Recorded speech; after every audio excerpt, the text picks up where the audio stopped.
participando do debate de hoje, deixando os vossos comentários relativamente ao tema de hoje, que é um tema pertinente e atual. No dia de hoje nós recebemos um convidado super especial, recebemos o engenheiro e político moçambicano Venâncio Mondlane. Atualmente, Venâncio Mondlane é deputado da Assembleia da República pelo partido Renamo. Vai nos ajudar a debater em torno do tema Cidade de Maputo, entre o esquecimento e a esperança por meio das eleições autárquicas de 2023. Para já, queria saudar o meu convidado especial. Doutor, saudações, seja bem-vindo ao programa Hora do Debate.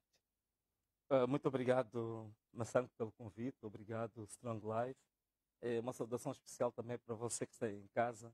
Espero que a gente consiga trazer alguma informação e alguma análise que possa acrescentar valor no entendimento da gestão da cidade de Maputo. Antes de avançarmos para o nosso tema, temos aqui o padre Filipe Couto, que está a acompanhar o nosso programa de hoje, e manda um abraço para o deputado Venâncio Mondlane. Sim.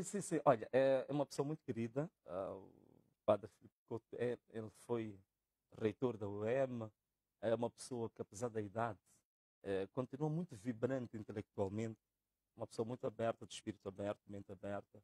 É uma pessoa que tem um carinho muito especial por ele. Padre, um forte abraço e estamos juntos. Obrigado, deputado Venâncio Mondlane, a todos que acompanham o nosso programa através da nossa página do Facebook.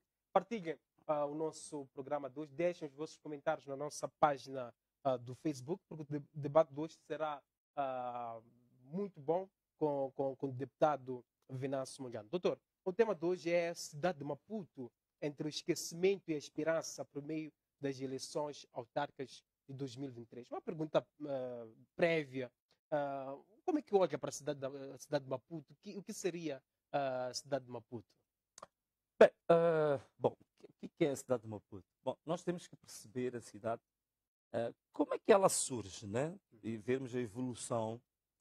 Na verdade, aquilo que é a cidade de Maputo hoje, por volta do século XVI, ela não era propriamente uma cidade, era aquilo que chama-se de uma feitoria. Uma feitoria o quê? É um interposto comercial. Portanto, aquilo que é a cidade de Maputo hoje era apenas um ponto onde, digamos assim, os navegadores portugueses, na altura, faziam trocas comerciais com a população nativa por aqui.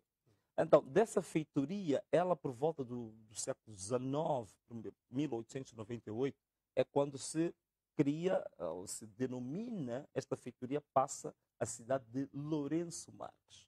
É nessa altura, quando ela é a cidade de Lourenço Marques, desenham-se os primeiros planos de crescimento da própria cidade. Ela inicialmente era muito confinada à parte da costa, não é? A parte digamos, do porto, e o primeiro plano da cidade de Maputo não ia mais do que a 25 de setembro. Portanto, tudo o resto era uma zona, digamos, não explorada.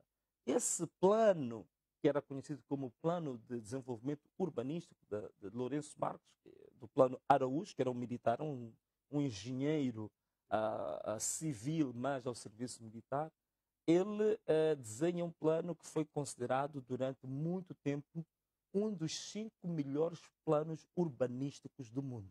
Então, e é por essa razão que a cidade de Maputo, durante quase um século, esteve como um destino privilegiado, digamos, nas rotas turísticas mundiais e até chegou a ganhar o nome especial que era Paris da África Austral. Portanto, é uma cidade com muitos atributos, tanto a nível da sua concessão, da forma como a cidade foi concebida, a forma como a cidade se desenvolveu, e depois ela mais tarde vai ganhando outro tipo de características. Uma delas foi a sua flora. Portanto, apesar de serem plantas que eram plantas não nativas, eram plantas exóticas, as famosas acácias, a acácia vermelha e a acácia amarela, não são plantas locais, foram plantas importadas a partir da América do Sul, mas essas plantas desenvolveram-se de uma maneira muito exuberante na cidade de Maputo e que chegaram a emprestar o nome à cidade. Portanto, a cidade foi conhecida como a cidade das acácias. Portanto, para além de ter um plano urbanístico, o desenho da cidade, ser um dos melhores do mundo, ela ganhou também uma das maiores floras urbanas do mundo. É por isso que era a cidade das acácias. Isto tudo, o que evoluiu até hoje? hoje em dia, nós descaracterizamos totalmente a cidade de Maputo. Portanto, o plano Araújo, que era dos maiores, dos 5 maiores do mundo, já não é. De certeza devemos estar entre os 3, 4, 5 piores do mundo. E também a flora urbana, que era o nosso ex-libris, que era o nosso cartão postal, que era o passaporte da cidade de Maputo, hoje também está totalmente destruído. As árvores que estavam na cidade de Maputo estão totalmente destruídas. O viveiro municipal, onde se ia buscar as mudas para ir substituindo as plantas, também está destruído, feito de negócio. Portanto, a cidade de Maputo hoje, o que eu posso dizer, que ela converteu-se, na minha opinião, que se antes era considerada Paris da África Austral ou Paris da SADC, hoje eu considero a cidade de Maputo Bangladesh da SADC. Obrigado, Dr. Venâncio Mondlane. Passaremos para um ponto que é o ponto dos programas quinquenais do município de Maputo. Há aqui uma questão. Enquanto isso, o realizador, Nazir, irá preparar os slides que o doutor preparou. Os planos quinquenais do atual governo do município foram alcançados os objetivos? Ou ainda, doutor? Mas essa é uma pergunta muito interessante. Espero que possam passar ali alguns programas. Porque, bom, o que nós temos... aí nós temos aqui acho que este é o programa de 2014, 2018. Eu esqueci os meus óculos, mas acho que dá para ver. 2014, 2018. Este é um programa de 5 anos. Mas também nós tivemos o programa, o chamado Programa de Desenvolvimento de Maputo, que é de 2019 a 2023. E também eu espero que o realizador passe esses planos que eu estou aqui a dizer. Portanto, este é o primeiro plano. Tem um segundo que eu queria falar, que é de 2019 a 2023. E também o programa quinquenal do governo, que eu também mandei aqui, que era de 2000. Portanto, aqui temos o Plano de Desenvolvimento de Maputo, que é o que está atualmente em curso, vai ter 2023. O slide a seguir vai mostrar o plano, digamos, nacional. Portanto, este é o programa quinquenal do governo. Por que eu passei estes 3 planos em simultâneo? Por uma razão simples. É gritante a maneira como nós desenhamos a nossa cidade, a maneira como nós fazemos os planos de desenvolvimento da cidade. Porque a autarcização, o processo de criação das autarquias, é um processo para criar maior autonomia das autarquias, para criar maior autonomia ao desenvolvimento local. Significa que, ao desenharmos os nossos planos de desenvolvimento, eles devem refletir as necessidades locais. Mas se formos a ver aqueles 3 planos que eu pus ali, vais encontrar uma espécie de um copy-paste. O que o governo municipal, por exemplo, esse plano atual, o Programa de Desenvolvimento do município atual, de 2019 a 2023, foram fazer uma cópia do programa quinquenal do governo de Moçambique. Portanto, foram buscar, até nos pilares de desenvolvimento, copiaram o programa nacional. Então, significa que não há uma visão clara de quais é que são as necessidades locais concretas que o município de Maputo tem. Só para dar-te um exemplo. O primeiro pilar do Programa de Desenvolvimento da cidade de Maputo, 2019-2023, é a Unidade Nacional, Paz e Reconciliação, que é justamente o objetivo central do Programa Quinquenal do Governo Central. Outra questão também, um dos pilares que nós temos no Programa de Desenvolvimento de Maputo é o desenvolvimento, digamos assim, as relações diplomáticas. Né? Mas a minha pergunta é, se é um programa de desenvolvimento local, por que nós temos que copiar os objetivos estratégicos e os pilares, os objetivos centrais do programa nacional? Não faz sentido. Por exemplo, simples, Mação, que eu vou, uma questão que eu queria colocar-te aqui. A questão da unidade nacional, o que é que efetivamente isso tem de concreto para a cidade de Maputo? Não estou a dizer que isso não seja importante a nível nacional. Isso é importante. Mas para um programa local, municipal, localizado, o que é que tem isso a ver em ser algo tão importante que se coloca como pilar número 1? Sabes, quando tu defines um objetivo, para eu saber a ordem que tu dás de importância aos seus objetivos, eu vejo o primeiro objetivo que tu defines. Então, quando tu defines o primeiro objetivo, eu sei que é o objetivo mais importante da sua vida. Então, o primeiro pilar é exatamente a unidade nacional. Quer dizer, é a coisa mais importante para o desenvolvimento da cidade de Maputo? Claro que não é. Claro que não é. Portanto, há um copy-paste. Vai-se copiar os programas nacionais para se fazer os programas locais, que é um erro gravíssimo. Isso significa que não há uma visão clara do que a cidade de Maputo e o desenvolvimento local precisa.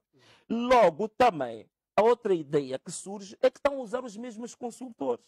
Quer dizer, os consultores que fazem os programas do governo central são os mesmos que foram usados para fazer o programa de desenvolvimento do município de Maputo, que é gravíssimo. Isso significa que há falta de ideias, não há visão clara do que Maputo precisa, não há uma dedução com base nos problemas concretos encontrados no terreno.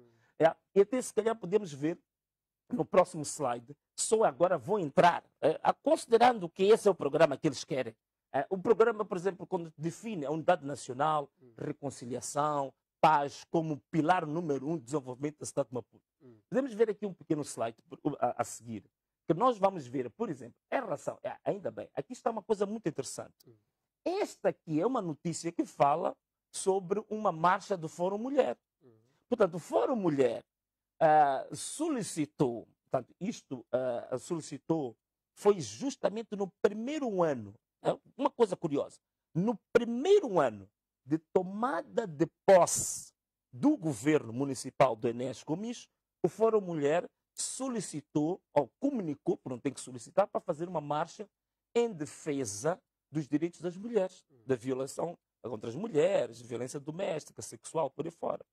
O próprio Conselho Municipal, que define como pilar número 1 do desenvolvimento a unidade nacional, a paz e a reconciliação, impediu a organização das mulheres de fazer uma marcha pacífica na cidade de Maputo em defesa dos direitos das mulheres e dos desfavorecidos. Então, onde é que está a aplicação dessa tal unidade nacional, paz e reconciliação? Há unidade nacional ou não, doutor? Claro que não há.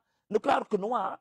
Eu fiz um programa, por acaso, quem quiser, já agora, se me permite, quem quiser pode ir à minha página. Eu fiz um programa específico que falei sobre a unidade nacional, de mais ou menos 1h30. Mas assim, em linhas muito gerais, Massam, hoje a unidade nacional que é dita é apenas uma camuflagem. É apenas mais ou menos aquilo que a sua colega estava a fazer aqui comigo quando eu cheguei. Estava a pôr uma pequena maquilhagem. Essa palavra de unidade nacional é uma maquilhagem. Não tem significado absolutamente nenhum. Porque a unidade nacional ela foi definida no primeiro congresso que a Frelimo teve nas Matas, o primeiro congresso em que Eduardo Mondlane foi eleito presidente da Frelimo. E ela foi definida como unidade, foi o tal chamado Congresso da Unidade. Foi o Congresso da Unidade por quê? Porque havia divisão de vários movimentos nacionalistas que tinham especificidades. Eram movimentos que tinham a base tribal, base regional, e aquele congresso foi exatamente para fazer agregar as várias diferenças no objetivo comum, que era a libertação nacional. Nessa altura, a unidade nacional tinha um sentido, tinha um objetivo concreto, que era um objetivo de unificação das várias frentes, das várias diferenças étnicas regionais, para um objetivo da libertação nacional. Hoje, quando se fala da unidade nacional, mas está-se a falar exatamente o quê? Não se define, eu desafio aqui em direto a esta intelectualidade seguidista e mercenária do regime, que me venha dizer quais são os fundamentos hoje da unidade nacional. Ninguém vai me dizer isso. Hoje a unidade nacional não tem absolutamente nenhum sustento ideológico nem doutrinário. Quer dizer, não se fala de unidade nacional, mas está oco. A unidade nacional significa o quê? Está oco. Não há absolutamente nada. Portanto, ela surgiu na década de 60, tinha objetivos concretos quando eu estava na luta armada, de lá para cá a unidade nacional perdeu-se por absoluto. Porque uma das pessoas que está a fazer estudos sobre a unidade nacional é o Carlton Cadeado. Ele próprio, apesar de ser um indivíduo do regime, ele reconhece claramente no artigo em que ele partilhou comigo, ele reconhece que, de fato, a unidade nacional que é tanto dita hoje, ela não tem sustento, ela não tem bases. Quer dizer, é uma palavra bonita de consenso, mas que não tem, é como se fosse uma estátua que não tem pedestal, a qualquer momento ela cai. Quais são os fundamentos da unidade nacional hoje? Não existem. Não existe. Não é por acaso que hoje alguns históricos ainda do Partido Frelimo aparecem a fazer afirmações até certo ponto surpreendentes em relação à unidade nacional. Ouviste os pronunciamentos do NEIA, por exemplo. O NEIA, quando fala dos macuas, fala... Quer dizer, tu entendes que mesmo aqueles que estiveram na primeira linha, no Congresso da Frelimo, o primeiro Congresso, eles próprios hoje são os primeiros a fazerem pronunciamentos que até são mais, se me permitir o termo, de desunidade nacional do que unidade nacional. Significa que a unidade nacional hoje não tem fundamento ideológico, não tem fundamento doutrinário, não tem absolutamente... É uma coisa oca. Eles não conseguem sustentar isso. E é por isso mesmo que ser uma coisa oca, que não tem nenhum fundamento, não tem nenhum objetivos estratégicos, não tem nenhuma solidez, fala da unidade nacional, mas as ações que são tomadas são exatamente tribalistas. Olha bem para os históricos da Frelimo. Hoje em dia, são os maiores tribalistas que o país tem. Olha para os pronunciamentos que fez o Chipande em relação aos xanganas, em relação aos centros do centro. Tu notas, o tribalismo está entranhado neles. Por quê? Porque ao longo deste tempo todo, agora aproveito isto, há um artigo muito interessante do Luca Bussotti, o professor Luca Bussotti, que ele fala, por exemplo, da origem da marginalização dos macuas. Se tu fores a ver, ao longo dos cerca de 50 anos, até posso dizer 60 anos, a começar do primeiro Congresso da Frelimo, o eixo que sustentou politicamente, militarmente e de ponto de vista até ideológico a Frelimo foi um eixo sul e norte, entre os xanganas do sul e os macondes do norte. Esta foi a base, o eixo central que sustentou doutrinalmente, ideologicamente, politicamente e militarmente o partido de Frelimo ao longo desse tempo todo. E isto até refletiu-se na própria cultura. Se tu fores a ver, o nosso país tem uma diversidade de culturas. Quais são as culturas que foram assumidas do ponto de vista nacional como se fosse o cartão postal cultural de Moçambique? Se vais a ver, na Zona Sul, tens Macoael, Marrabenta, tens o Xigubo, que algumas tens, por exemplo, as timbilas de Zavala, que até passaram para patrimônio nacional e internacional imaterial. E depois tu atravessas o eixo, vais a Cabo Delgado, tens a cultura quê? Mapico, não é? Tens a cultura Maconde, tens a escultura Maconde, e tu andas um pouco à volta disto. Até do ponto de vista cultural, nós fomos condicionados culturalmente em função de um eixo político, de uma aliança política entre o Sul e o Norte em Moçambique. E é essa aliança que sempre dominou o cenário político cultural em Moçambique. Na questão da unidade nacional. Não é por acaso que o próprio Nihia rebela-se, o próprio Chipande também vem a falar disto. Porque nós nunca tivemos, efetivamente, em Moçambique uma unidade nacional. Nunca tivemos. E muito menos hoje. Doutor, ainda nesse ponto da consolidação da unidade nacional, da paz e também da reconciliação nacional, há aqui uma questão que surge. O que tem falhado para que a consolidação não seja visível? Bom, o que tem falhado é muito simples. Até se permitir, vamos passar mais um slide, já que agora estamos a falar da cidade de Maputo, mas eu respondo a sua pergunta. Vamos passar mais um slide. Para além do Fórum Mulher, que foi proibido de marchar em defesa dos mais desfavorecidos, tens aqui outro exemplo.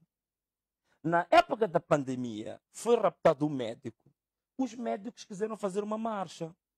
E foram proibidos os médicos pelo município de Maputo de fazer a marcha em solidariedade com o médico que foi raptado. E alegavam que a proibição da marcha é porque era época da Covid-19. E está a dizer isso ao médico, é aquilo que se diz, tentar ensinar o Pai Nosso ao vigário. Mas logo a seguir, se me permitirem ver o slide a seguir, na mesma época, está aqui, foi autorizado o OJM a fazer a marcha em saudação ao seu líder. Então é isto que está a escangalhar, se me permites o termo. É isto que está a escangalhar a unidade nacional. Está aqui um exemplo típico do que está a escangalhar a unidade nacional. Como é que nós vamos ter unidade nacional quando o país é gerido como se fosse uma loja? Quando o país é gerido como se fosse uma barraca privada de um partido, a partidarização excessiva do Estado, quer dizer, você encontra na estrutura do Estado, do topo até a base, uma frelimização tóxica, perniciosa, como se fosse um baigon perante as baratas. Quer dizer, é incrível. Este é o primeiro ponto que nós temos neste país. Uma excessiva, perniciosa e, até certo ponto, uma pandemia que nós temos neste país é a partidarização do Estado, a frelimização excessiva do aparelho do Estado. A começar por aí, tu não vais ter um dado nacional. É por isso que tu tiveste um ofício de uma entidade governamental a instruir para que as bolsas de estudo se fossem dado privilégios aos filhos dos antigos combatentes. É um governo que escreve um ofício desse. Quer dizer, é preciso uma coragem. Sabe, eu admiro bastante. Sabe, às vezes eu costumo perguntar assim, dê-me um pouco da vossa coragem, porque a coragem que este partido tem de fazer as coisas mais bizarras, mais absurdas, estar à vontade, é uma coragem quase que de um psicopata. Quer dizer, é incrível como que um governo pode fazer um ofício dessa natureza. Quer dizer, dividir o país, os jovens deste país, entre os filhos dos antigos combatentes e os filhos dos não combatentes. Dividir uma nação dessa maneira. Uma nação jovem ser dividida assim. Uma gestão municipal, que há uma marcha de médicos, uma classe nobre no país, proíbe os médicos de marchar, mas deixa a OJM frelimizar as nossas ruas, intoxicar com o seu baigon partidário as ruas da cidade de Maputo. Quer dizer, isto aqui é incrível. Então, este é um dos pontos. Portanto, excessiva partidarização do aparelho do Estado. E uma coisa engraçada é que não é porque não surgiram propostas. Uma coisa engraçada. O Partido Renamo, a nível da Assembleia da República, já apresentou uma proposta de uma lei da despartidarização do Estado. O MDM apresentou uma proposta de apartidarização do Estado, que tudo converge em tornar o Estado um Estado apartidário, um Estado republicano, um Estado mais virado para o interesse público, imparcial. Mas tudo isso eles negaram, não querem que isto aconteça. Hoje em dia, por exemplo, você não vai ter um dado nacional sem a consolidação, por exemplo, do processo da descentralização. Se você não descentraliza o poder, você não vai ter um dado nacional. Porque a descentralização do poder, afinal, o que é? É tu valorizares aquilo que os locais querem e aquilo que os locais querem. Atenção, duas coisas. Aquilo que os locais querem e aquele que os locais querem. É o processo da descentralização, o espírito, a filosofia é essa. Mas todo o processo da descentralização, da maneira como está sendo conduzida, é uma descentralização centralizada. Quer dizer, o próprio governo vai reforçando os instrumentos de centralidade, de controle central do Estado e do local, a partir de instrumentos, até certo ponto, antiéticos. Por exemplo, esta questão do secretário de Estado é outra coisa aberrante, é uma aberração. Portanto, é por isso que eu não vou dizer aqui o nome. Há um intelectual que estuda muito essas coisas de descentralização. Uma das vezes eu encontrei, ele sabe, eu falando disso, ele vai saber de quem estou a falar. Eu encontrei ele no corredor da Assembleia da República. Eu disse, olha, como é que vai a tua pesquisa sobre descentralização? Ele disse uma coisa, olha, Venâncio, eu vou continuar a fazer a pesquisa, porque matérias científicas, por aí fora, formalmente tenho que fazer. Mas eu digo-te aqui de forma aberta e clara, a descentralização em Moçambique, o principal inimigo é o Partido Frelimo. Por quê? Porque o Partido Frelimo é dominado por pessoas que ainda estão infestadas da mentalidade monopartidária. Quer dizer, o Estado, quando foi formado em 1975, aquela mentalidade, né, até posso dizer, aquela psicopatia monopartidária, ainda os domina até hoje. Então, eles hoje estão a gerir um Estado multipartidário, estão a gerir um Estado supostamente de direito democrático, um Estado multicultural, mas a mentalidade de quem está a gerir o Estado é monopartidário. É uma mentalidade, até certo ponto, monárquica. Eles não querem, nem estão preparados para isso. É a mente deles que não aceita a descentralização, que não aceita que o poder possa sair do centro para o local. É por isso mesmo que eu não compreendo, íamos chegar nisso. O próprio Conselho Municipal da cidade de Maputo estava a ver um relatório, por exemplo, estava a ver o plano de atividades para 2023. Este é o último ano. Estava a ver o último programa, o último plano de atividades do Conselho Municipal, do Conselho Autárquico da cidade de Maputo, agora é autárquico. Estava a tentar compreender o que foi feito ao longo desses anos e o que não foi feito.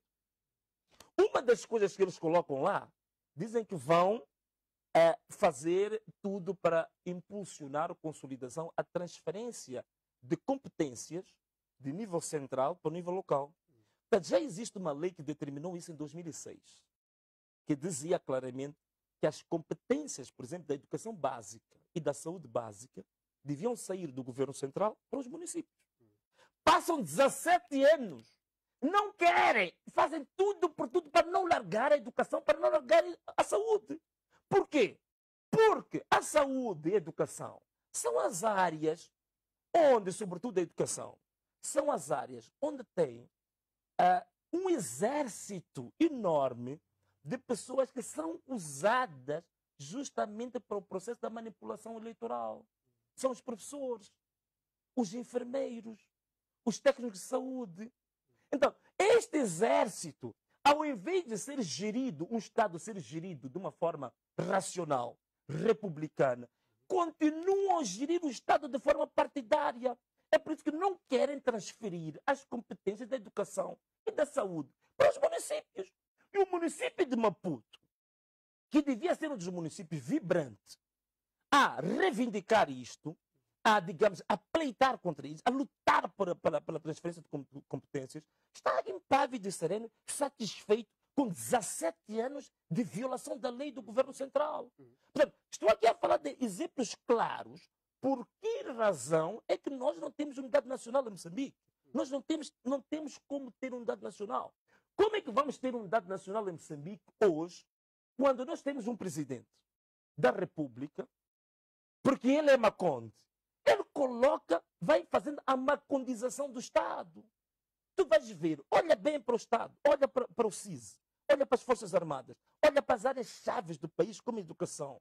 Tu vais ver que é uma tendência da macondização do próprio Estado. É por isso mesmo que ele mantém até hoje a ministra da Educação, quando essa ministra não só devia ser demitida, como também devia ser detida. A ministra da Educação já devia estar atrás das grades. Quer dizer, o que ela está a fazer é que às vezes as pessoas não entendem isto, não é? Tem que se mandar mais um ar-condicionado. Vamos ver. Aquela senhora que ajudou a Strong Life com aquele primeiro ar-condicionado, acho que eles estão a precisar do segundo. A não ser que fizeram mais gestão deste e depois ela variou. Mas tudo bem, isso são brincadeiras. A ministra da Educação, por exemplo, o que ela está a fazer e deixar fazer com a educação em Moçambique não é uma questão de um mero erro administrativo, pedagógico, como estão a tentar fazer compreender. E até vão pressionar alguma dessas editoras para assumir a responsabilidade por ela. Nada disto. O que ela está a fazer, eu considero um crime contra uma geração inteira. Nós não estamos a ter ideia do que nós estamos a fazer com essa juventude atual e com as próximas gerações.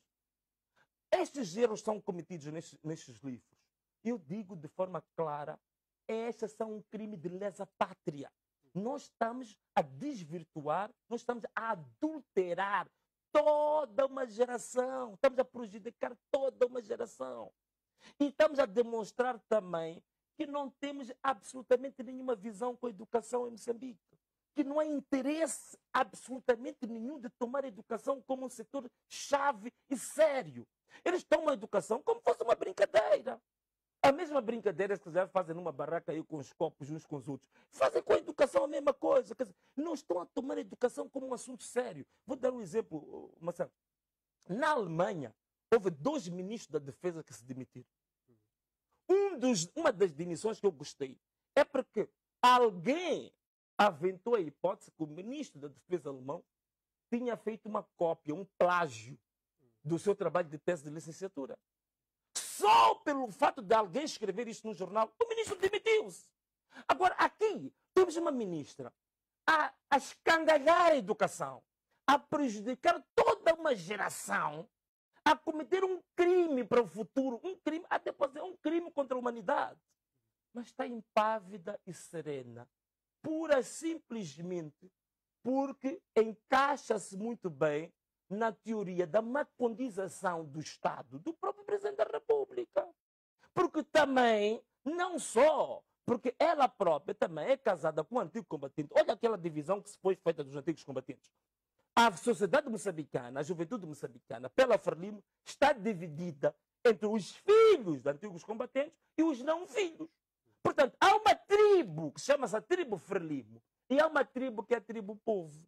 E a tribo Povo está constantemente humilhada, subjugada, cuspida e pisada pela tribo Frelimo. É assim como eles dividem o país. Portanto, não há unidade nacional, não há perspectivas de educação, não há valorização da cultura. O país está a resvalar cada vez mais para o precipício. Estão a enterrar o país em todos os aspectos. Quer dizer, estão a levar o país para um ponto que eu não sei exatamente qual é que é o objetivo. Talvez eles sejam masoquistas. Sabe o que é um masoquista? Não. Um sadomasoquista. O sadomasoquista é aquele que tem prazer em fazer sofrer o outro. Então, se calhar, seja um governo sadomasoquista, quer dizer, com o prazer deles, o objetivo deles é fazer sofrer o povo até o extremo. Quer dizer, às vezes chego a pensar que a psicopatia que atingiu este governo chega ao ponto de estarem a preparar um plano de genocídio da tribo Povo. Provavelmente haja isso. Porque não consigo compreender como é que querem gerir um país com estes atropelos tão gritantes. Essas formas de gerir o país parece que estão a gerir uma barraca ali da esquina, ou a sua loja da sua sogra, da sua nora ou da vizinha. E não tem noção dos danos que estão a causar ao país. Sabes? Mas sabe, só para nós termos uma ideia, quando eu estava a falar aqui da descentralização e dizer que passam 17 anos que não querem passar as responsabilidades, as competências da educação básica e da saúde básica para os municípios. Estamos a dizer, por outras palavras, que estamos a atrasar 17 anos o desenvolvimento local na educação e na saúde. Se você para um país inteiro, atrasar um país 17 anos, olha, nem os anos da luta armada, quantos é que foram? A luta de libertação. Foram 10. Em 10 anos de luta armada, luta de libertação nacional, foram 10 anos que levaram à independência, a uma transformação social, política, constitucional. Então, há mais tempo que eles se dedicaram a destruir o país do que a libertar. Quer dizer, o investimento de tempo e energia que eles estão a fazer na destruição suplanta o tempo que eles levaram para libertar o país. Doutor, há aqui um outro ponto que é do Maputo Seguro, onde encontramos a questão do sistema de videovigilância. Sim. Doutor, qual era o objetivo real do grupo que introduziu esse sistema? O que é que em algum momento falhou? Não, quer dizer, falhou tudo. Portanto, Maputo Seguro, agora estamos a entrar já no segundo capítulo, né? Portanto, você presta atenção, nós já falamos do primeiro capítulo daquilo que vamos fazer a análise da cidade de Maputo, foi a questão dos programas quinquenais, por aí fora, falamos da unidade nacional. Agora vamos falar um bocadinho de algumas promessas eleitorais. Uma das promessas eleitorais foi feita por este governo municipal, foi exatamente o projeto Maputo Seguro. O projeto Maputo Seguro, basicamente, o que é? É uma central que ia ser montada, ainda está aí uma imagem interessante, uma central que ia ser montada de um sistema integrado de videovigilância. Portanto, um sistema de videovigilância integrado também com a vigilância comunitária, a tal chamada polícia comunitária, por aí fora. Portanto, tudo isto integrado de forma tecnológica para controlar exatamente os riscos de crimes ao nível da cidade de Maputo. Esse é que era o projeto Maputo Seguro em termos muito gerais. O que é que aconteceu?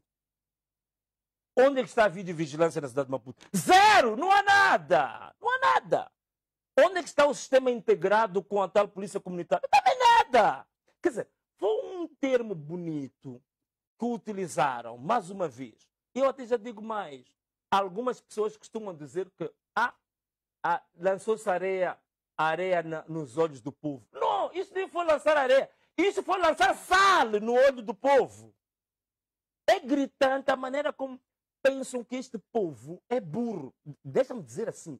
Quer dizer, este governo chegou ao ponto de julgar que o povo moçambicano tem déficit de inteligência. Quer dizer, vir falar de Maputo seguro, uma ideia tão bem concebida como esta, toda ela brilhante, não sei o quê, não se fez absolutamente nada. Nem na videovigilância, nem na central para o policiamento comunitário, não se fez nada. E este é o último ano, não se fez absolutamente nada. Pelo contrário. E também estava, em relação ao Maputo seguro, também a iluminação das ruas da cidade de Maputo, que era para aumentar a segurança. Onde é que estão? Os poucos postes que existem estão a ser destruídos. Alguns dos postes, não só para o município, mas também para alguns jovens. Alguns jovens, aquilo que o próprio Samora Machel dizia, que existem pessoas que conduzem estado excessivo de embriaguez e consumo de drogas, que o único produto que nos dão são postes partidos na cidade de Maputo. Existe também essa categoria também. Hoje em dia, o consumo de drogas e de álcool na cidade de Maputo atingiu um nível preocupante, quase que babilônico. Mas, ok, tirando isso, ainda falando agora dos aspectos ligados ao Maputo seguro, não existe absolutamente nada. Pelo contrário, a cidade de Maputo hoje está mais insegura do que nos últimos 20 anos. Hoje a cidade de Maputo é o centro preferencial para os raptos, para os sequestros. E mais grave ainda, Massango, é que os cativeiros onde as pessoas ficam sequestradas, estão justamente na banda do limite da cidade de Maputo, onde nós temos o quartel-general das maiores forças de defesa e segurança, onde nós temos o quartel-general do CIS, do Comando-Geral da Polícia, do CERNIC, de todos os tribunais, da PGR. Tudo isso está aqui na cidade de Maputo. Mas é exatamente na cidade de Maputo onde temos maior insegurança, onde temos maior número de raptos, temos maior número de sequestros, temos maior número de assassinatos. Hoje a cidade de Maputo, isto virou, sei lá, uma Colômbia, ou pior do que isso. E onde é que está a videovigilância que devia neste momento ser usada exatamente para investigação do crime, para evitar o crime? E ainda mais grave, o caso mais espetacular que eu já vi em relação aos raptos e sequestros, só para nós vermos a gravidade do assunto, foi exatamente um indivíduo que é vizinho do comandante-geral da polícia ser raptado na porta ao lado da casa do comandante-geral da polícia. Quer dizer, os bandidos chegaram ao ponto de gozar tanto, estar tão à vontade, que em casa do comandante-geral da polícia raptaram o vizinho dele ali ao lado. Chegamos ao ponto do empresário, Carlos Camurdino, amigo pessoal do presidente da República, ser raptado, pagar uma parte, ser liberto. Será que o resto pagas quando você estiver liberto? Não conseguiu pagar. Queriam lhe raptar a segunda vez, fugiu do país. Quando fugiu, entregou os negócios dele ao empregado. O empregado ficou lá a fingir como se fosse o novo dono. Os raptores, será que é mentira? O verdadeiro dono é aquele que fugiu, que nós queríamos lhe raptar pela segunda vez. Foram raptar o empregado. Exigiram resgate e a empresa fechou. E o homem está fugitivo, está em Portugal, agora foi investir cerca de 50 milhões de euros em Portugal. Amigo pessoal do presidente da República. Quer dizer, isto é o quê? O país está sequestrado. Doutor. O Estado está sequestrado. O Estado está raptado, está totalmente raptado. O crime organizado raptou o país. Raptou a cidade de Maputo também. Doutor, o crime dos raptos na cidade de Maputo não para. Quem lucra? Quem manda nesse negócio? É claro que quem manda nesse negócio está mais do que claro. Quem manda nesse negócio são altas figuras das Forças de Defesa e Segurança. Não há outra forma. Quem que pode mandar? Quando os raptores raptam de forma espetaculosa. Quer dizer, eles agora não é só raptar e ficar à vontade, até fazer espetáculo. Aquilo é como se fosse um espetáculo musical que às vezes existe aí aos sábados, as pessoas vão ver alguém a dançar. Eles fazem dança, coreografia de raptos. Quer dizer, raptam de uma maneira tão impávida e serena. Parece que as novas autoridades são os raptores. E os bandidos somos nós. Quer dizer, a vítima hoje é que virou o infrator.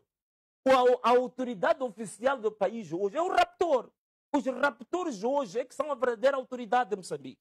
Então, a forma como os raptos são feitos, os sequestros são feitos, e depois não se encontram em nenhum momento os mandantes. Os mandantes, quem são os autores morais desses raptos? Estes nunca são encontrados. E, então, isto significa que as forças de defesa e segurança, as altas patentes das forças de defesa e segurança, é que estão diretamente ligadas aos raptos e aos sequestros.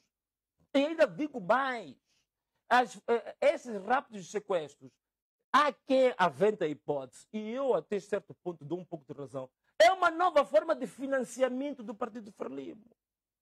É a forma mais fácil de ter dinheiro, porque se você vai negociar com as pessoas vão pedir algo em troca. Ah, não, nós, para darmos dinheiro para a campanha, precisamos também de ter isenção de direitos, precisamos dessa licença, precisamos daquilo. Agora, quando você rapta, não há nada em troca, é só raptar, levou o dinheiro e foi.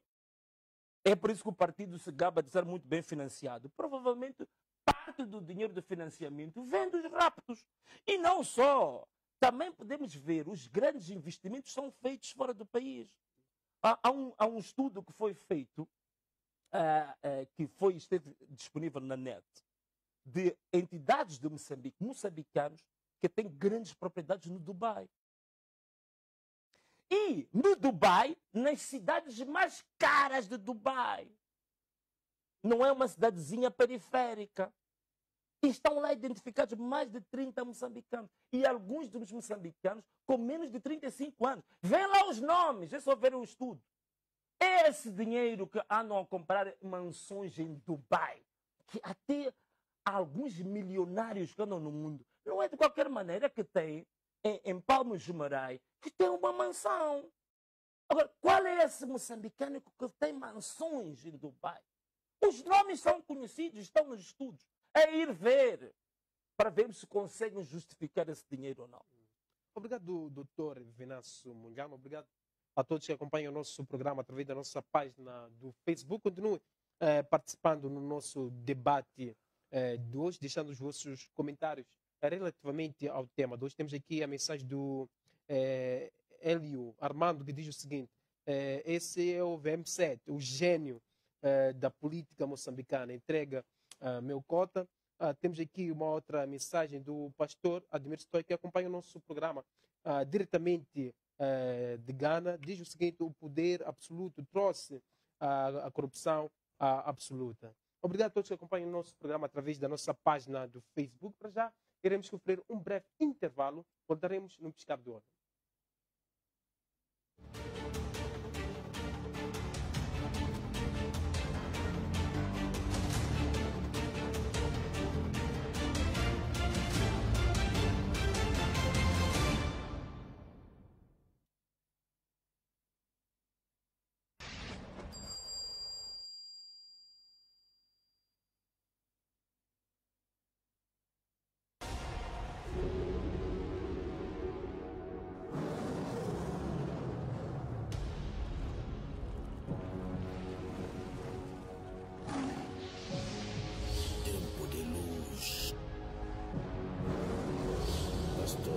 James MK, a voz. Listen, Escutem, God is so marvelous. Deus é tão maravilhoso. He sent so many professors before he arrived to Jesus. Ele enviou tantos professores antes de chegar a Jesus. And those professors was explaining everything. E estes professores estavam a explicar tudo. Before even Jesus arrived, Antes de Jesus chegar, Abraham spoke, Abraão falou, Moses came. Moisés veio. I'm telling you, Eu vos digo, because I'm explaining to you a practical things. porque estou a explicar coisas práticas. Don't only go looking for prayer. Não só vá à procura de oração. You come to me to look for prayer, I'll make you sit. I say, listen, they pray like this. Você vem procurar oração, eu vou te fazer sentar e direi, escute, ora-se desta forma. Pastor, I want you to pray. No, come, I need to teach you how to pray. Pastor, eu preciso que ore por mim. Não, venha, eu irei ensinar-te como orar. Why? Por quê? Because the day will not be there. Who's going to Porque pray for you? no dia em que eu não estiver lá, quem irá orar por si? Who's going to teach your children how to pray? Quem vai ensinar aos seus filhos como orar? You go to school, Você vai à escola, professor, teacher, só me dá a resposta. Não quero ver o que está escrito. Dá a sua resposta. just give me the answer. I don't want to see how you solve, just give me the answer. Doesn't work. Não funciona. And then after that, you say, this pastor or this prophet, nothing. Because it's you, your problem. You are the problem. E depois você diz, este professor, este pastor não tem nada, mas você é o problema. Are you ready for you to come to sit and learn? Estás pronto para vir sentar e aprender?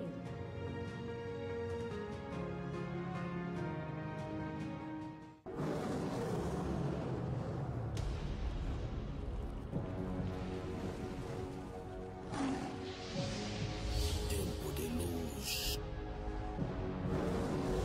Pastor James MK. Universidade UTV oferece cursos de ensino à distância com cobertura nacional através da sua plataforma online para os cursos de Licenciatura em Direito e Licenciatura em Gestão de Empresas e Liderança. Unitiva, a nossa escola ao serviço do povo. Mais internet, música, filmes, novelas e mais conversas. Mais ligados, divertidos e unidos. Queres mais? A TV Cabo tem mais para ti com Triple Play, Net mais TV mais voz e o melhor serviço ao cliente, tecnologia IPTV e serviço Vive Mais. Liga já e fica ligado a quem te dá tudo. TV Cabo, juntos somos mais. Se você precisa de material de qualidade, porta, arro, guarnições, instalações, janelas, rodapés e decks, somos a Brasmose, a maior empresa que usa material de madeira com amor e muita mestria. Aqui você tem o que a sua casa necessita. Visite-nos que não te vais arrepender. Estamos localizados na Avenida do Trabalho, número 1779. Ou contacte-nos pelos números.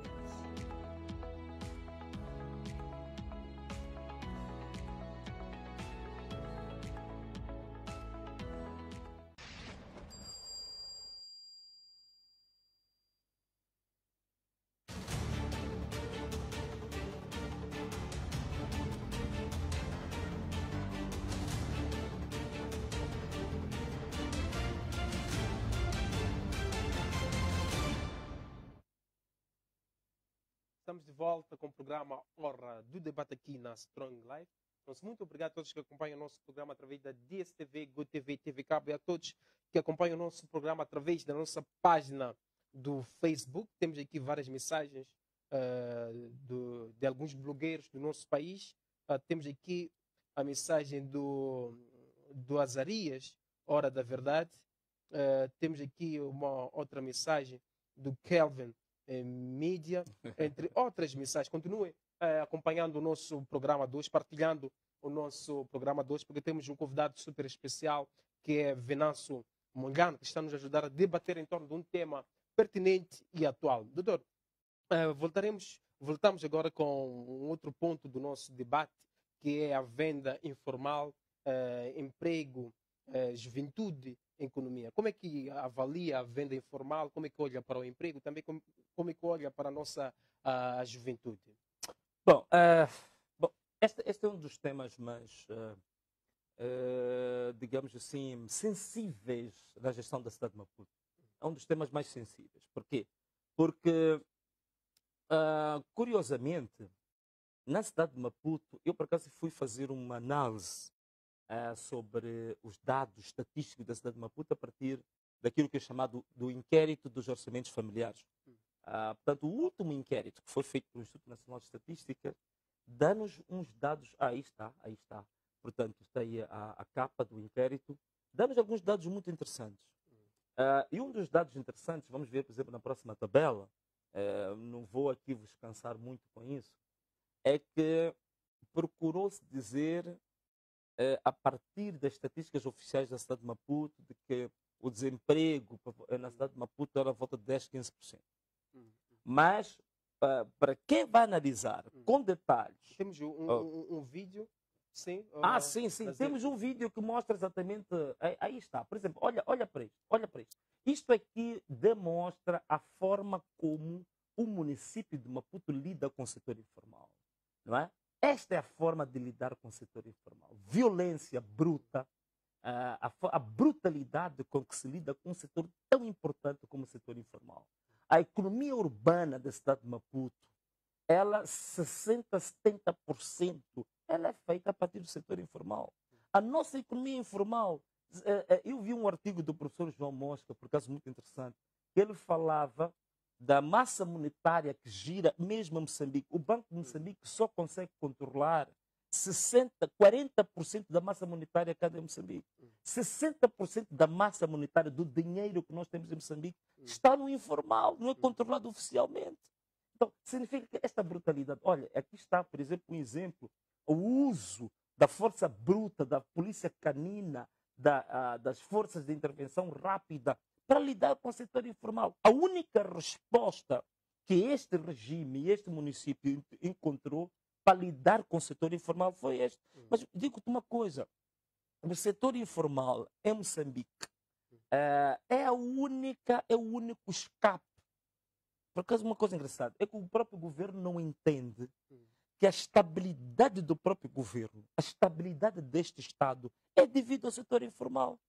Porque o Estado não consegue albergar, não consegue ter, digamos, capacidade de geração de emprego, de rendimento para a sua própria população. E a população utiliza meios alternativos de sobrevivência. Significa que a própria população é um instrumento de estabilidade do Estado. Porque se estes não estivessem no setor informal, eles formariam um grande exército, digamos que era extremamente perigoso até para a tranquilidade e a ordem pública. Portanto, esta é que não se pensa nisso. Só para termos uma ideia, não quero cansar-vos muito com números, mas a investigação que eu fiz, a partir dos dados do Instituto Nacional de Estatística, na cidade de Maputo nós temos 200 mil jovens no desemprego. Nós temos 200 mil jovens no desemprego na cidade de Maputo. Olha para isto. Isto aqui é uma revelação clara disso. Esta é uma imagem que se tornou viral nas redes sociais. Que havia um estabelecimento de restauração que abriu, não sei se eram 10 vagas, uma coisa assim parecida, mas foram concorrer milhares de estudantes. E parte dos estudantes estão aqui a reivindicar a formação superior. Alguns estão aqui têm licenciatura. Alguns têm mestrado. E foram concorrer aos milhares para serem empregados de balcão, para serem garçons, para servirem nas mesas. Essa é que é a realidade que nós temos neste país. Então, a forma como nós abordamos o setor informal, apenas com violência, com brutalidade, isto mostra, mais uma vez, aquilo que eu estava a dizer, que alguns podem dizer que o Venâncio está a exagerar. Quando eu dizia que há uma tribo Frelimo, uma tribo povo, e a tribo Frelimo procura genocídio da tribo povo. Aqui está um exemplo disso. Quer dizer, como é que você vai usar força bruta para lidar com um assunto destes? 200 mil jovens desempregados em Moçambique. Como é que tu lidas com isto? O exército unificado em Moçambique, da Renamo e da Frelimo, são 15 mil homens. Significa que você tem, só de desempregados na cidade de Maputo, quase que 15 vezes mais que todo o exército unificado. Imagina se estes 200 mil jovens pegassem em katanas e começassem a marchar e dissessem que queremos derrubar o governo. Derrubavam! Portanto, é um número perigosíssimo. É uma bomba atômica ou uma bomba relógio. É um baril de pólvora. Dizem que às vezes são um pouco dramático. Não é bomba atômica, mas é um baril de pólvora que este Estado tem. Em ter que gerir 200 mil desempregados. Como é que lida com isso? Desemprego sim, na cidade de Maputo. Sim, as soluções que nós temos para a questão do desemprego. Primeiro, é preciso saber como lidar com o setor informal. Essa é a básica. Por quê? Porque como o Estado não consegue criar postos de trabalho, não consegue dar incentivos ao setor privado para aumentar a base da oferta do emprego, é preciso aproveitar a iniciativa dos próprios jovens. Muitas das vezes, nós quando falamos do emprego, nós estamos a falar sempre do empregador que tem que abrir uma vaga e que os jovens vão lá para ter espaço. E eu penso que a solução não pode ser por aí. A solução é usar as iniciativas juvenis e potenciá-las. Por exemplo, uma das formas de potenciar isso o que é? O município, por exemplo, da cidade de Maputo, tem um fundo específico, chama-se FIL.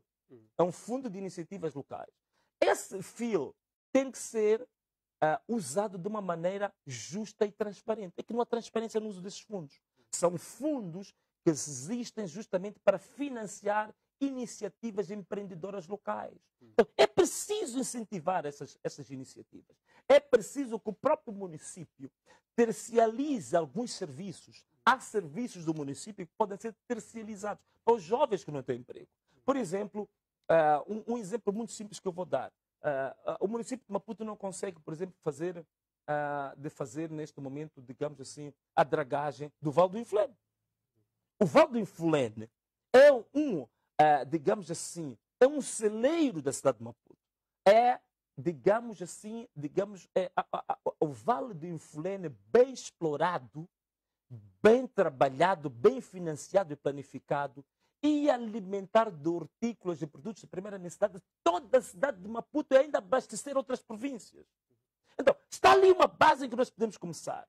Por exemplo, para fazer a dragagem do Vale do Inflene, convidar os jovens em pequenas associações e pequenas empresas que podem receber como concessão o trabalho, por exemplo, da dragagem do Vale do Inflene. Por que não se faz isso? O Vale do Inflene anda ali todo assoreado. A produção é extremamente baixa, está a baixar ano após ano. Por exemplo, é um exemplo. Terciarizar. Mas para tal também é importante nós percebermos uma coisa. Se nós vamos criar pequenas empresas, microempresas de jovens, é preciso que haja incentivos para o primeiro investimento.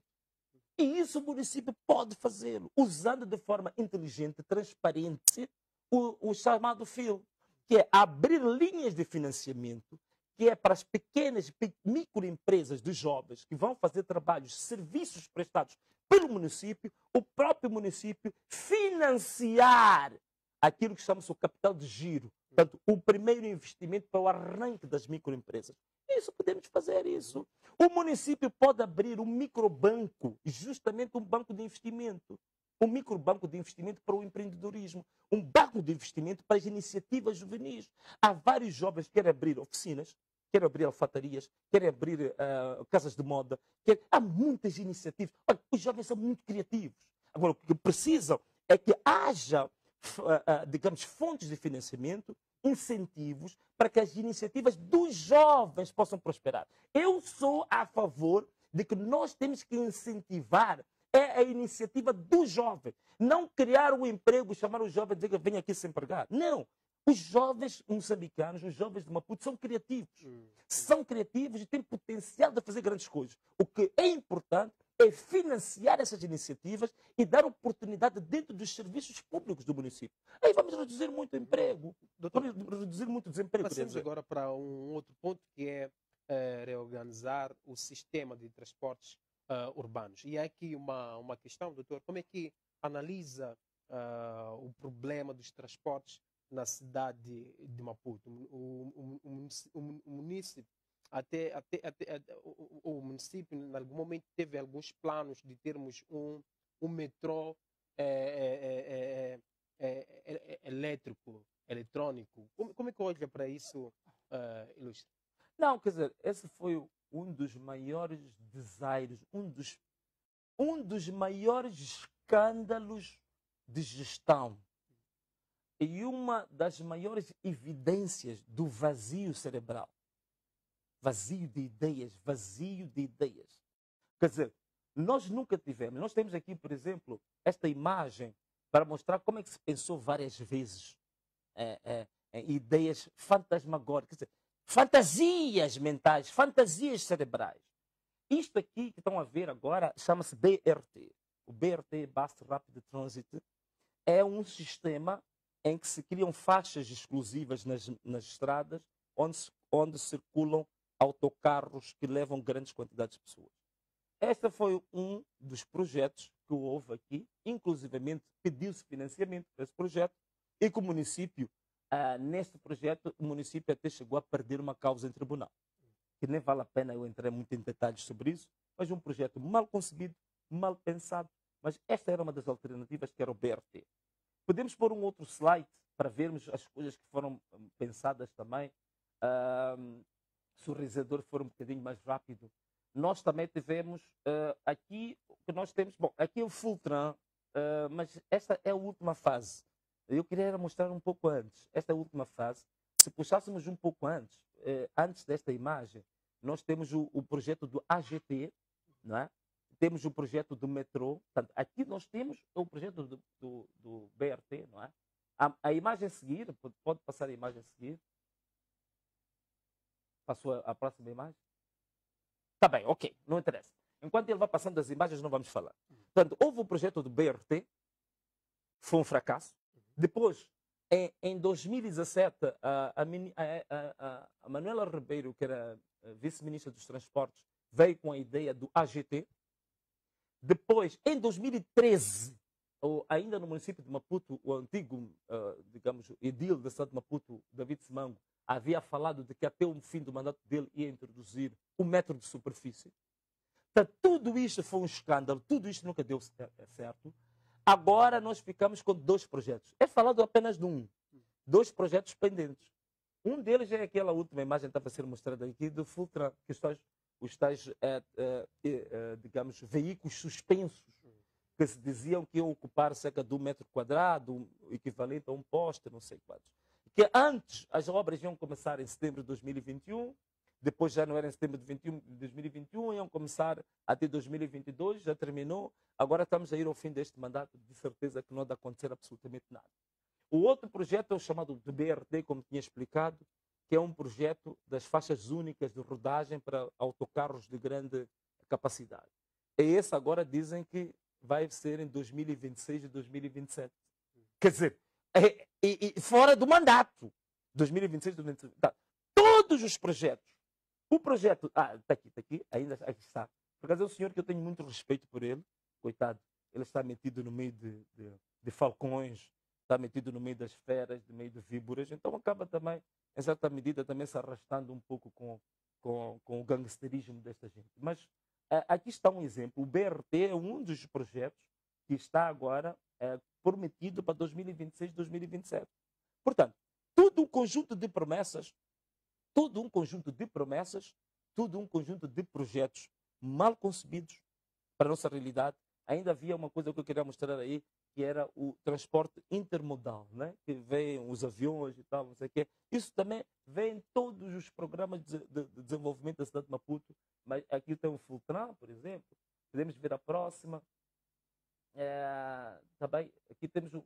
Também, bem. Então temos o transporte intermodal, temos o BRT, temos o metro, temos o AGT, temos o Fultran. Quer dizer, há um conjunto de projetos que foram feitos e de promessas que foram dadas. Todas elas concebidas fora do contexto de Maputo, fora do contexto da cidade de Maputo. E nunca deu certo. Portanto, é uma das áreas que é o maior escândalo de má gestão, é o maior escândalo da falta de visão de como é que se gera um município. Portanto, é uma vergonha, de fato. Como forma de gerir o nosso tempo, vamos passar para um outro ponto, que é ambiente, saneamento e saúde. Há aqui uma questão que nós encontramos. Saneamento básico nos bairros, quando chove, as casas ficam debaixo da água, velas entupidas e mais. Quais seriam as soluções, doutor? Sim, muito bem. Olha, em relação à questão do saneamento, eu vou dar-te aqui um dado muito interessante. Talvez muita pouca gente sabe disso. Nós, quando temos a maior parte das estradas, sobretudo na cidade de Cimento, depois vamos falar um pouco das zonas periurbanas, que isso é outro assunto. Na cidade de Cimento, a maior parte dos, digamos assim, das enxurradas que nós temos, como aquela, por exemplo, que acontece na Baixa da Cidade, ciclicamente, a que acontece, por exemplo, na zona do Fajardo, na zona da Malanga. Boa parte, até 40% daquela água podia não existir. A grande questão que nós temos neste país é que não só não construímos infraestruturas públicas, mas mesmo as poucas que nós as construímos, nós não temos a capacidade de as manter. A maior parte das cidades, se fores a ver, Massango, presta atenção na cidade de Maputo. Na estrada, veja onde começa o passeio. Vais ver umas aberturas que existem ao longo da estrada, são sarjetas. Aquelas sarjetas foram feitas justamente que é para quê? Que é para, digamos, o encaixe da quantidade de água que cai nas estradas. E aquelas sarjetas normalmente estão ligadas a uma coisa que chama-se poço de limpeza. O poço de limpeza pode chegar a ter quase 4 metros para baixo. E aqueles poços de limpeza é que depois estão ligados a um sistema de drenagem que anda de uma forma não visível, que ninguém vê, até a drenagem principal, que devia ser essa drenagem que nós temos ao nível da Avenida de Lourdes Mutola, e que tinha que ir dar no Vale do Infulene. Do Vale do Infulene há 2 bacias enormes, que chamam-se bacias de oxidação. São as bacias onde entra toda a água, ela depois fica algum tempinho e depois é que ela é canalizada para o mar. É assim como o escoamento e a drenagem geral da cidade de Maputo foi concebida na década de 80 pelos holandeses. Isto, o que está a acontecer? Por que esta água não é canalizada desta maneira? Porque as sarjetas, elas estão entupidas com plásticos, com várias, com sujeira, com lixo, com muita coisa. E não é feita a manutenção das sarjetas, não é feita a manutenção dos chamados poços de limpeza. É por isso que a drenagem principal, que é, muita gente chama a drenagem, né? A drenagem principal que está na Avenida Lourdes Mutola, né? Não, desculpa, Joaquim Chissano. Lourdes Mutola é outra lá. Não, ela não funciona porque nem sequer consegue encaixar esta água. Se for a ver na baixa da cidade, normalmente quando há inundação, aí está aqui esta que é chamada drenagem principal da cidade de Maputo.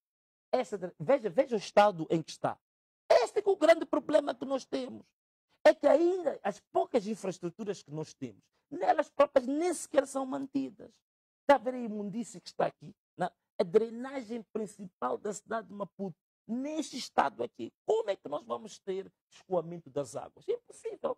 E essa drenagem que vocês estão a ver aqui é a que leva a água para o Vale do Infulene. Do Vale do Infulene, onde existem 2 bacias, chamam-se bacias hidrográficas. São as bacias que devem levar toda a água da cidade de Maputo.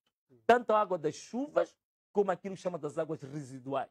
As águas residuais são usadas nas casas de banho, por aí fora. Que devem ser canalizadas para as bacias de oxidação, que tem um processo natural em que os resíduos são desfeitos e depois a água entra para o mar praticamente quase que filtrada. Esse processo como é que são? Como é que são as bacias de oxidação? Como é que são as bacias de oxidação no Infulene? Não há manutenção. Como é que são a drenagem principal da cidade de Maputo? Não há manutenção.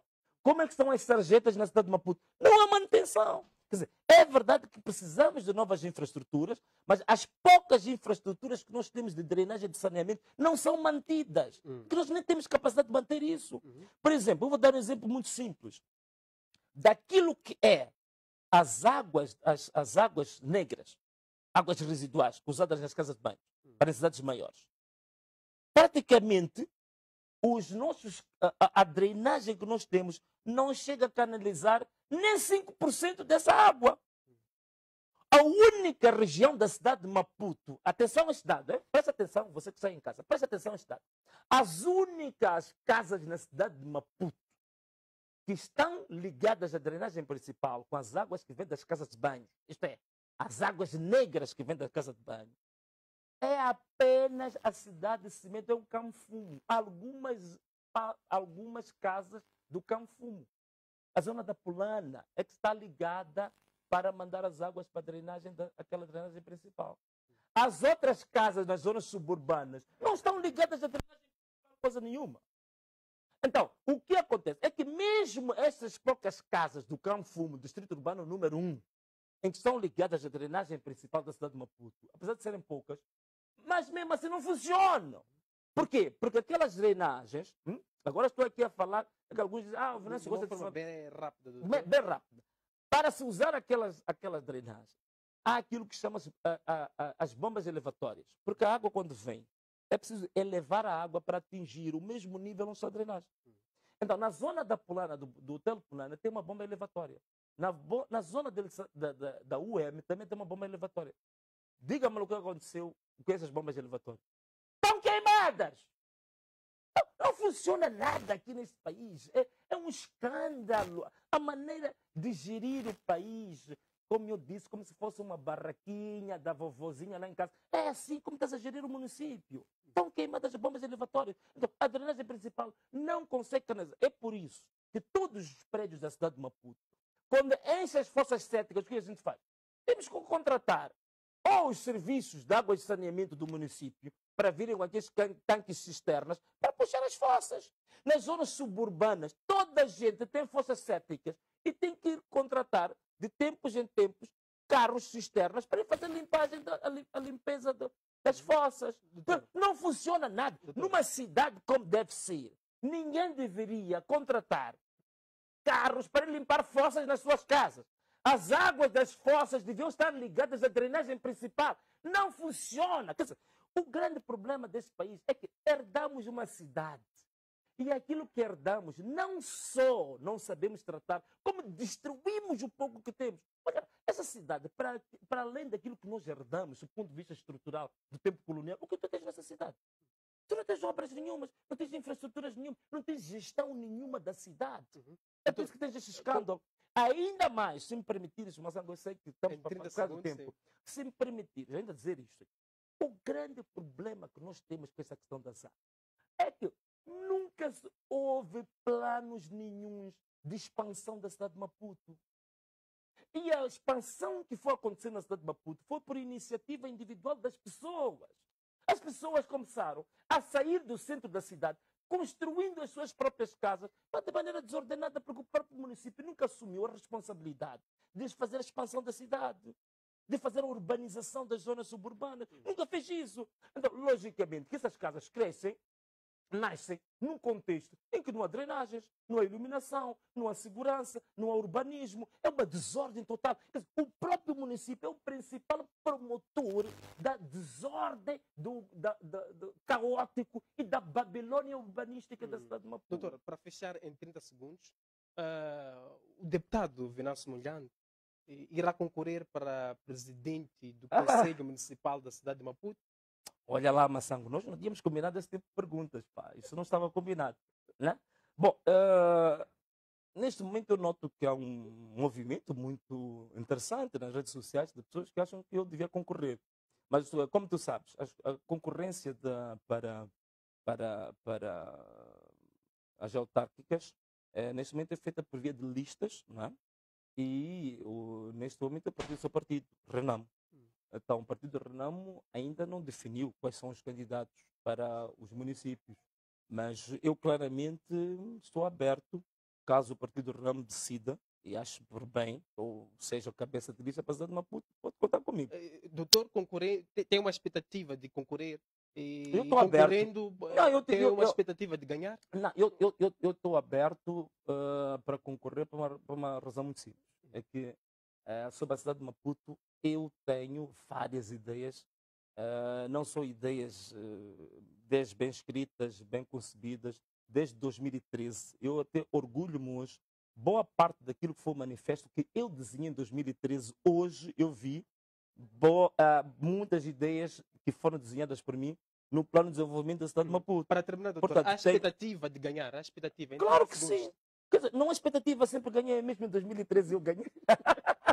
Eu ganhei, quer dizer, eu não estou a ver, não, se quiser eu tenho claramente... Para fechar, em 30 segundos... Eu tenho clareza em relação a isso e eu estou à espera, o Partido Frelimo, manda-me qualquer concorrente, qualquer candidato e aproveito de dizer aqui, se o meu partido me escolher para essas eleições, então aproveito já endereçar um convite para o cabeça de lista da Frelimo e dos outros partidos, para irmos para um debate a sério de 2 horas, a discutirmos o que a cidade de Maputo precisa.